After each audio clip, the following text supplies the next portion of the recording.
ഇന്നത്തെ വീഡിയോയിൽ നമ്മൾ ഈ റെസിസ്റ്റർ കത്തിപ്പോയാൽ അതെങ്ങനെ കണ്ടുപിടിക്കും എന്നുള്ളതാണ് നോക്കുന്നത്. അപ്പൊ നമുക്ക് ഏറ്റവും കൂടുതൽ ഉപയോഗിക്കാൻ അധികം സാധാരണ കാർബൺ റെസിസ്റ്റേഴ്സ് ആണ്. ഇപ്പൊ കൂടുതലായിട്ടും SMD റെസിസ്റ്റേഴ്സ് വരുന്നുണ്ട്. അപ്പോ കാർബൺ റെസിസ്റ്റേഴ്സ് കരിഞ്ഞു പോയാലും SMD റെസിസ്റ്റേഴ്സ് കരിഞ്ഞു പോയാലും കണ്ടുപിടിക്കാൻ 2-3 മാർഗങ്ങളുണ്ട്. അപ്പൊ അതിൽ ഏറ്റവും സിമ്പിൾ ആയിട്ട് ഏറ്റവും പെർഫെക്റ്റ് ആയിട്ടും കണ്ടുപിടിക്കാനുള്ള ഒരു മാർഗം നമുക്ക് ഈ വീഡിയോയിൽ പറയാം. അതായത് ഒരു സർക്യൂട്ടിൽ ഒരു റെസിസ്റ്ററിലൂടെ ഓവർ പവർ ഫ്ലോ ചെയ്താൽ മാത്രമേ ആ റെസിസ്റ്റർ ബേൺ ആയി പോകുള്ളൂ. അപ്പൊ പല അവസ്ഥയിലാണ് ഇത് കിടക്കുക. അതായത് ചിലത് ഒരു കളർ ഫേഡായി കിടക്കും, നമുക്ക് കോഡ് വായിക്കാൻ പറ്റാത്ത രൂപത്തിലേക്ക് കിടക്കും. ചിലത് അത് ഫുൾ കരിക്കട്ട പോലെ ഉണ്ടാവും. ചിലത് 2 ലീഡ് മാത്രമേ ബാക്കി ഉണ്ടാവുള്ളൂ. ചിലത് ഒരു സെന്റർ പോർഷൻ മാത്രം കത്തിയിട്ട് ബാക്കി അവിടെ അതുപോലെ തന്നെ ഉണ്ടാവും. അപ്പൊ നമുക്ക് ആ ഒരു കോഡിന്റെ ചില ഭാഗങ്ങൾ കിട്ടില്ല. അപ്പൊ അങ്ങനെയുള്ളതിന് നമുക്ക് ആ റെസിസ്റ്റർ അയച്ചെടുത്തിട്ട് ആ റെസിസ്റ്ററിന്റെ ലീഡിന്ന് ആ കത്തിയ ഭാഗം വരെയും മറ്റേ സൈഡിന്റെ ലീഡിന്ന് കത്തിയ ഭാഗം വരെയും മൾട്ടിമീറ്റർ വെച്ച് ചെക്ക് ചെയ്യുമ്പോൾ കിട്ടുന്ന വാല്യൂ നമ്മൾ ആഡ് ചെയ്താൽ അതിന്റെ അപ്രോക്സിമേറ്റ് വാല്യൂ കിട്ടും. അതായത് ഇപ്പോൾ ഒരു 1K റെസിസ്റ്റർ ആണ് കരിഞ്ഞു പോയെന്ന് വിചാരിക്കുക. അപ്പൊ നമ്മൾ റെസിസ്റ്റൻസ് രണ്ടും കൂടി ചെക്ക് ചെയ്ത് നമുക്ക് കിട്ടുന്നത് ഒരു 800 ഓംസ് ആണെന്ന് വിചാരിക്കുക. അപ്പൊ നമുക്ക് ഏകദേശം അറിയാം ആ ഒരു റെസിസ്റ്ററിന്റെ വാല്യൂ 1K 1.2 ആ ഒരു റേഞ്ചിലായിരിക്കാം ഉണ്ടാവാൻ സാധ്യത. പിന്നെ മറ്റൊരു മാർഗമുള്ളത് അത് ഒരു നല്ലൊരു വഴിയല്ല, പക്ഷേ ചെയ്തുകൊണ്ടിരിക്കുന്നത് എങ്ങനെയാന്ന് വെച്ചാൽ ഒരു ആവറേജ് വാല്യൂ ഒരു ഐഡിയ വെച്ചിട്ട് നമുക്ക് അപ്പുറത്തെയും വോൾട്ടേജിന്റെയും ലോഡിന്റെ ഐഡിയ വെച്ചിട്ട് ആവറേജ് വാല്യൂ ഇടുക. എന്നിട്ട് ഫംഗ്ഷൻ ആണോ നോക്കിയിട്ട് ചെയ്യുന്ന ആളുകളുണ്ട്. പക്ഷെ ഏറ്റവും നല്ല മാർഗം എന്ന് പറയുന്നത് കൃത്യമായ വാല്യൂ തന്നെ കണ്ടുപിടിക്കുന്നതാണ്. അപ്പൊ ഏറ്റവും കൂടുതൽ ബേൺ ആയിട്ട് നമ്മൾ കാണുന്നത് ഈ പവർ കൂടിയ, അതായത് വോൾട്ടേജ് കൂടുതലായിട്ട് കൈകാര്യം ചെയ്യുന്ന ഏരിയകളിലാണ്. ഇപ്പൊ ഒരു 5 വോൾട്ട് റേഞ്ചിലൊന്നും വല്ലാതെ കരുതി നമ്മൾ കാണാൻ സാധ്യത കുറവാണ്. പക്ഷെ ഒരു 12 വോൾട്ട് 9 വോൾട്ട് 12 വോൾട്ട് മുതൽ മേലോട്ടുള്ള ഏരിയകളിൽ നമുക്ക് ഏറ്റവും കൂടുതൽ റെസിസ്റ്റേഴ്സ് കരിഞ്ഞ് കാണാം. ഏറ്റവും കൂടുതൽ ചാൻസ് ആ ഏരിയയിലാണ്. സിഗ്നൽ ഏരിയയിലുള്ള റെസിസ്റ്റേഴ്സ് ബേൺ ആവില്ല, ഫംഗസ് ഒന്ന് ദ്രവിച്ചു പോയി. പിന്നെ അത് ബേൺ ആണെങ്കിൽ മറ്റു മിന്നലോ മറ്റോ അടിച്ചിട്ട് അതിൽ റോങ് വഴിക്ക് കയറിയിട്ട് അത് ഹൈ വാല്യൂയിലേക്ക് കയറി എടുക്കുക. അതല്ലാത്ത റെസിസ്റ്റേഴ്സ് ഒക്കെ നമുക്ക് ഏറ്റവും കൂടുതൽ പവർ സെക്ഷനിൽ തന്നെയാണ് കൂടുതലായിട്ടും ബേൺ ആയിട്ട് കാണാം. അപ്പൊ അത് കണ്ടുപിടിക്കുക ഏറ്റവും ബെസ്റ്റ് ഐഡിയ എന്ന് പറയുന്നത്, നമ്മൾ അതിനൊരു ഉദാഹരണം ഇവിടെ ഉപയോഗിക്കുന്നത് ജസ്റ്റ് സിമ്പിൾ ആയ ഒരു സർക്യൂട്ട്, അതായത് ഒരു LED ഒരു വോൾട്ടേജ് സോഴ്സ് കൊടുത്തു കഴിഞ്ഞാൽ അതിന് എത്ര വോൾട്ടേജ് ആണ് അവിടെ വരേണ്ടത്, ആ LEDക്ക് വേണ്ട വോൾട്ടേജ് ആണ് LED പോയിന്റുകളിൽ ടെർമിനലിൽ വരേണ്ടത്. അതിന് നമ്മൾ ഉപയോഗിക്കുന്നത് റെസിസ്റ്റർ ആണ്. 12 വോൾട്ട് ബാറ്ററിയിൽ നമ്മൾ ഒരു ഗ്രീൻ LED കണക്ട് ചെയ്യുകയാണെങ്കിൽ അതിന് കൊടുത്തിരുന്ന റെസിസ്റ്റർ എന്തെങ്കിലും കാരണം കൊണ്ട് ബേൺ ആയി പോയാൽ എങ്ങനെ കണ്ടുപിടിക്കും? നേരെ റിവേഴ്സ്, ആ റെസിസ്റ്റർ ഏതാണെന്ന് കണ്ടുപിടിക്കാൻ ഉപയോഗിച്ച അതേ ഫോർമുല തന്നെയാണ് നമ്മൾ ആ റെസിസ്റ്റർ കണ്ടുപിടിക്കാൻ ഉപയോഗിക്കുന്നത്. ആ ഒരു ഗ്രീൻ റെസിസ്റ്ററിന് 12 വോൾട്ട് പവർ സപ്ലൈയിൽ ഇപ്പോൾ 12 വോൾട്ട് 1 ആംപിയർ സപ്ലൈ ആണെങ്കിൽ ആ LEDക്ക് വേണ്ടത് ഗ്രീൻ LED ആകുമ്പോൾ ഇപ്പോൾ നമ്മളുടെ ഡാറ്റ ഷീറ്റ് നോക്കുകയാണെങ്കിൽ ഒരു 3.4 വോൾട്ട് ആണ് ഗ്രീൻ LEDക്ക് വേണ്ടത്. അതിന്റെ കറന്റ് ആവശ്യം വരുന്നത്, അതായത് അതിന് എത്ര കറന്റ് ആവശ്യം ആ LED ഗ്ലോ ചെയ്യാൻ വേണ്ടത് എന്ന് വെച്ചാൽ അത് 20 മില്ലി ആംപിയർ ആണ്.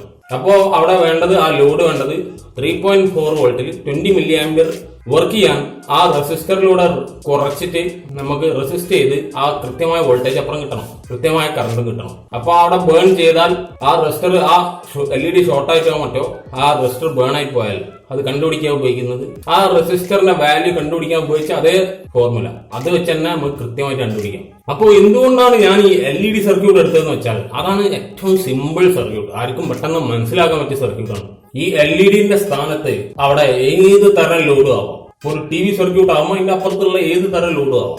ഇപ്പൊ ഒരു ആംപ്ലിഫയർ ആകുമ്പോൾ ആ ഒരു സെക്ഷൻ ആ ഒരു പവർ ബോർഡിലാണെങ്കിൽ അത് ഏത് ഒരു തരം ലോഡും ആവാം.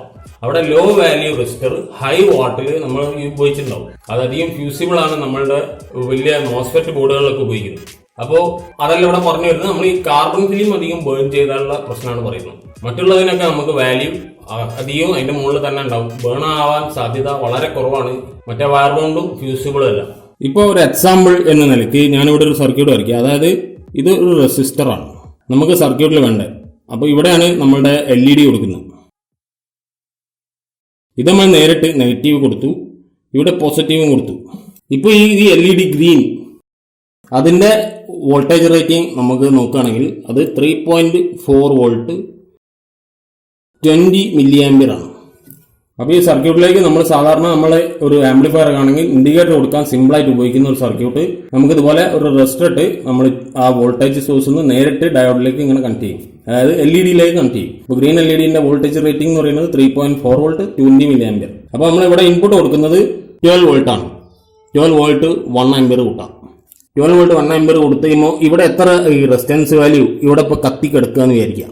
ഈ റെസിസ്റ്റൻസ് കണ്ടുപിടിക്കാൻ നമ്മൾ എന്താണോ ഉപയോഗിച്ചത് അത് തന്നെയാണ് നമ്മൾ ഇതിൽ ഉപയോഗിക്കുന്നത്. അത് തന്നെയാണ് നമ്മൾ ഏത് തരം റെസിസ്റ്റൻസ് കണ്ടുപിടിക്കാനും ഉപയോഗിക്കാനുള്ളത്. അത് ഒരുവിധം 90% ഏരിയയിലും ബേണായി പോയ റെസിസ്റ്റൻസ് കണ്ടുപിടിക്കാൻ ഈ പറയുന്ന ആ ഒരു ഫോർമുല ഉപയോഗിച്ചാൽ മതി. അതായത് നമ്മളുടെ ഈ ഇൻപുട്ട് വോൾട്ടേജ് ഉണ്ട്, ഈ വോൾട്ടേജും ഈ വോൾട്ടേജ് ആയിട്ട് മൈനസ് ചെയ്യുക. അതായത് നമ്മളുടെ ഇൻപുട്ട് വോൾട്ടേജ് ആയ 12 വോൾട്ടിൽ നിന്ന് നമ്മളുടെ ആവശ്യമുള്ള വോൾട്ടേജ് എത്ര വെച്ചാൽ അത് മൈനസ് ചെയ്യുക. അതായത് 3.4 വോൾട്ട്. അപ്പൊ ഇത് മൈനസ് ചെയ്താൽ കിട്ടുന്നതാണ് 8.6 വോൾട്ട്. അപ്പൊ നമ്മൾ കിട്ടിയ ഈ വാല്യൂവിനെ നമ്മളുടെ ആംബിയർ ആയിട്ട് ഡിവൈഡ് ചെയ്യുക. അതായത് 8.6നെ 20 മില്ലി ആംബിയർ, അതായത് 20 മില്ലി ആംബിയറിനെ നമ്മൾ ആംബിയറിലെ ആക്കുമ്പോൾ 0.02 വരിക. അതായത് 8.6 ഡിവൈഡ് ബൈ 0.02. ഇതിന്റെ റിസൾട്ടാണ് നമ്മളുടെ റെസിസ്റ്റൻസ്. അതായത് 430 ഓംസ് ആണ് നമുക്ക് ഇവിടെ ഈ റെസിസ്റ്ററിന്റെ വാല്യൂ വരിക. ബേണായി പോയാലും ഇനി കണ്ടുപിടിക്കാനായാലും 430 ഓംസ് നമുക്ക് കിട്ടാൻ പ്രയാസമാണ്. അപ്പൊ നമ്മൾ എന്ത് ചെയ്യും? നമ്മൾ 470 ഓംസ് ഇടും. ഇതാണ് നമ്മൾ ഇവിടെ ഉപയോഗിക്കുക. ഇനിയിപ്പോൾ LED പകരം നമുക്ക് വേണ്ടത്, ഔട്ട്പുട്ടിൽ വേണ്ടത് ഒരു 7 വോൾട്ട് 50 മില്ലി ആംപിയർ ആണെന്ന് വിചാരിക്കുക. അപ്പൊ ഇത്രയാണ് വേണ്ടത്. ഇൻപുട്ട് വോൾട്ടേജ് 12 വോൾട്ട് ആണ്. അപ്പൊ ഈ ഒരു കണ്ടീഷനിൽ നമുക്ക് ഉപയോഗിക്കാനുള്ളത് ഈ 12ന് 7 മൈനസ് ചെയ്യാം. അപ്പൊ 12 മൈനസ് 7 എന്ന് പറയുമ്പോൾ 5 വോൾട്ടാണ് നമുക്ക് വേണ്ടത്. അപ്പൊ അതിന് വേണ്ടത്, അപ്പോൾ നമുക്ക് ഈ 5 വോൾട്ടിനെ നമുക്ക് ഈ 50 മില്ലി ആംപിയറിനെ ആംപിയർ ആക്കുമ്പോൾ 0.05 വെച്ചിട്ട് ഡിവൈഡ് ചെയ്യാം. അപ്പൊ അവിടെ വരിക നമുക്ക് വേണ്ടത് 100 ഓംസ് ആണ് നമുക്ക് അവിടെ റെസിസ്റ്റൻസ് വേണ്ടത്. 100 ഓംസ് എത്ര വാട്ട്സ് വേണമെന്ന് നമ്മൾ അവിടെ ആവശ്യം പോലെ ഉണ്ടാവും. അപ്പൊ ഇങ്ങനെ നമുക്ക് ഈ ബേൺ ആയി പോയ റെസിസ്റ്റൻസിന്റെ വാല്യൂ കണ്ടുപിടിക്കാം. ഇത് നമ്മൾക്ക് ഇതുപോലെ മില്ലി ആംപിയർ ആയിട്ട് തന്നെ കാൽക്കുലേറ്റ് ചെയ്യാം. അതായത് ഇപ്പോ voltage 5 divide by 50 milli ampere തന്നെ നമുക്ക് ഡിവൈഡ് ചെയ്യാം. അപ്പൊ നമുക്ക് അവിടെ വരുന്ന ഒരു ബുദ്ധിമുട്ട് എന്താണെന്ന് വെച്ചാൽ അതിന്റെ റിസൾട്ട് കിട്ടുക 0.1 ആണ് കിട്ടുക. അപ്പൊ അവിടെ നമുക്ക് ഈ 0.1 ഓംസ് നമ്മൾ അവിടെ ഇടുമ്പോൾ ഇവിടുത്തെ വാല്യൂ ആകെ പ്രശ്നം വരും. നമുക്ക് ഈ 0.1 ഇടുമ്പോൾ ഈ ഇതിലേക്ക് നേരിട്ട് വോൾട്ടേജ് ചെല്ല് ചെയ്യുക. അത് 0.1 ഓംസ് ഇടുന്നതും റെസിസ്റ്റൻസ് ഇടാത്തതും ഒരേ അവസ്ഥയാണെന്ന് തന്നെ പറയാം. അതായത് ഇവിടെ 50 മില്ലി ആംപിയർ നമ്മൾ ആംപിയറിലേക്ക് ആക്കുമ്പോൾ 0.05 ആവുന്നത്. അതുകൊണ്ടാണ് ഇവിടെ റിസൾട്ട് 100 ഓംസ് നമുക്ക് കിട്ടുന്നത്. അപ്പോൾ ഈ ഒരു കൺഫ്യൂഷൻ വരാതെ എല്ലാവരും കാൽക്കുലേറ്റ് ചെയ്യുക.